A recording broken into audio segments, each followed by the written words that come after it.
This is our world. Over the next 40 years, the global population will grow from 7 to 9 billion people. And by 2030, our energy demand will have risen by 50%. Today, fossil fuels, coal, gas and oil, supply 80% of the world's energy needs. A reality that is set to continue for decades to come, until renewables become our main source of energy. But here's the problem. When we burn fossil fuels, we emit enormous quantities of carbon dioxide, or CO2, too much of which leads to global warming and the irreversible effects of climate change. So how can this be avoided? As a first step, we need to cut our expected emissions by 50% over the next 20 years, and that's not much time.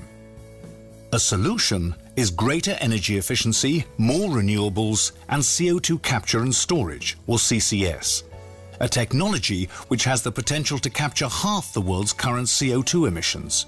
And here's how it works. Most of these emissions come from power plants, heavy industry, and refineries, the largest emitters of CO2. CCS can capture at least 90% of these CO2 emissions before it's transported in liquid form by pipeline or ship and stored safely and permanently far below the Earth's surface. This process simply imitates how nature has stored oil, gas and CO2 for millions of years. But CCS must be deployed rapidly and widely, or we won't reduce our emissions on time.